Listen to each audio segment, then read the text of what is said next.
Olá, meu nome é Daiana Rocha e o título desse projeto é Estudo da Incorporação e Liberação Controlada do Benzenidazol no copolímero PMMA-JPEG 4000 e seus derivados. A professora orientadora desse projeto é a professora doutora Viviane Martins Rebelo dos Santos. Os polímeros são macromoléculas que apresentam em sua cadeia unidades moleculares menores, denominadas monômeros. Essas unidades estão ligadas por covalência. Em relação ao número de monômeros na cadeia, os polímeros podem ser classificados como homopolímeros, que apresentam um único tipo de monômero na cadeia, ou copolímeros, que apresentam dois ou mais tipos de monômeros na cadeia. O polímero utilizado nesse estudo foi o copolímero PMMA-JPEG 4000, que reúne características de seus precursores, o polimetacrilato de metila e o polietileno glicol, como hidrossolubilidade, boa solubilidade em solventes orgânicos, incolor, inodoro, brilho. E o fármaco utilizado nesse estudo foi o benzenidazol. O benzenidazol é o único fármaco disponível no Brasil. Ele é o fármaco utilizado para o tratamento da doença de Chagas, que é uma doença negligenciada. Atualmente, ele é produzido pelo Laboratório Farmacêutico do Estado de Pernambuco e detém de duas apresentações comerciais, uma de uso adulto e outra de uso pediátrico. O benzenidazol apresenta eficácia terapêutica na fase aguda da doença. No entanto, na fase crônica, quando o parasito já está instalado nos tecidos, ele apresenta baixa eficácia terapêutica, levando os pacientes a reportarem severos efeitos adversos, como vocês podem observar na figura ao lado, edemas e erupções cutâneas. Então, dessa forma, o benzenidazol foi incorporado ao copolímero, que serviu de matriz carreadora, transportando o agente ativo diretamente às células e tecidos afetados.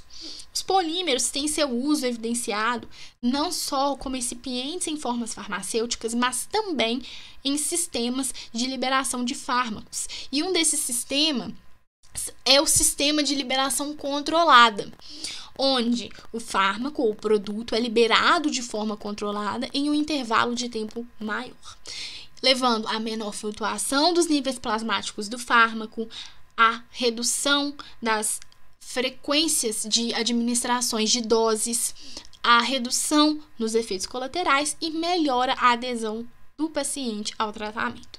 Então, qual foi o objetivo geral desse trabalho? O objetivo geral foi realizar a incorporação do fármaco benzenidazol aos copolímeros, a fim de reduzir os efeitos adversos relatados pelos pacientes e promover a adesão terapêutica total.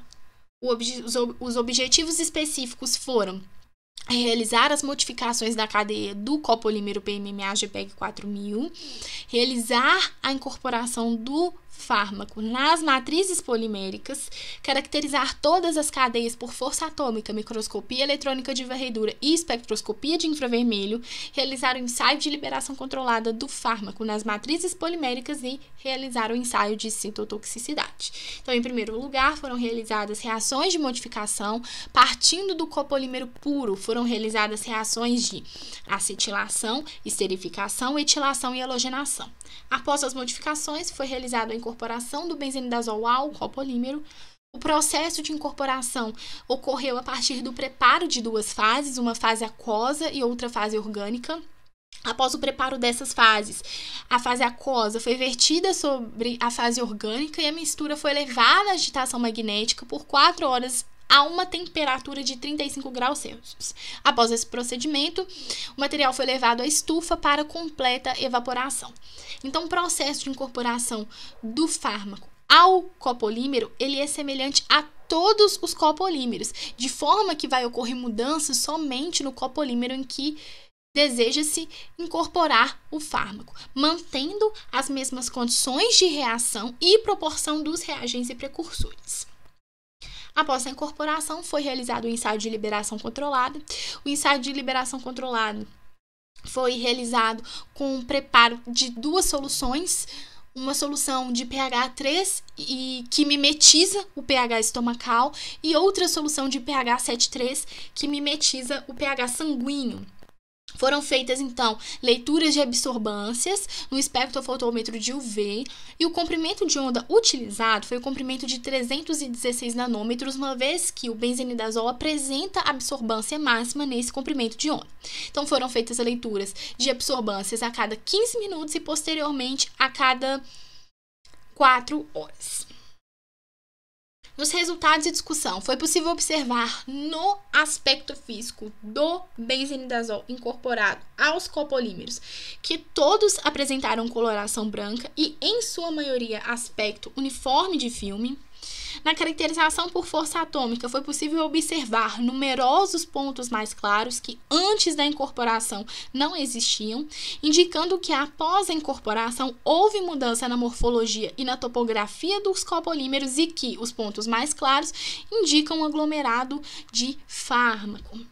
Na caracterização por MEV, foi possível observar nas fotomicrografias do fármaco incorporado aos copolímeros de B a F a formação de microesferas que indicam a incorporação do fármaco.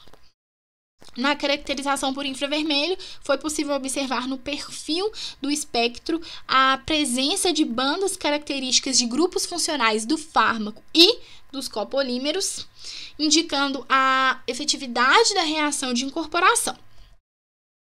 No ensaio de liberação controlada, ao se comparar a liberação em cada pH, pode-se dizer que em ambas a liberação é satisfatória, ressaltando que no pH 3 a concentração de liberação inicial é maior, o que corrobora com o descrito na farmacopeia brasileira, que diz que o perfil de dissolução do benzenidazol em meio ácido é melhor. O ensaio de viabilidade celular foi realizado com fibroblastos humanos da linhagem MRC5. O ensaio de viabilidade celular dos copolímeros incorporados com benzenidazol, ele foi realizado para verificar se seria tóxico para células humanas, os copolímeros, o que inviabilizaria seu uso. Dessa forma, não é considerado citotóxico quando a viabilidade celular fica acima de 70%, ou seja, acima da linha tracejada. Todos os copolímeros apresentaram viabilidade celular acima de 70%, acima da linha tracejada, demonstrando que não foram tóxicos. Então, dessa forma, foi possível concluir que as modificações e incorporações foram realizadas com sucesso, sendo que o copolímero etilado incorporado apresentou o melhor resultado. Todos os copolímeros apresentaram perfil de liberação controlada satisfatório e nenhum copolímero foi tóxico para células humanas da linhagem MRC5, indicando a possibilidade de uso em organismo vivo. Uma contribuição dessa pesquisa para a sociedade é que, como o fármaco benzenidazol apresenta alta toxicidade, quando incorporado ao copolímero, ele diminui o seu grau de toxicidade. E o copolímero, ele servindo de matriz carreadora, transportando esse agente ativo diretamente às células e tecidos afetados, faz com que o fármaco ele não interaja com locais que não sejam seu de ação, o que leva então a uma redução nos efeitos adversos e vai promover a adesão terapêutica total. Eu gostaria de deixar os meus agradecimentos à Universidade Federal de Ouro Preto, à Pró-Reitoria de Pesquisa e Pós-Graduação, ao Conselho Nacional de Desenvolvimento Científico e Tecnológico e às demais redes. Muito obrigada!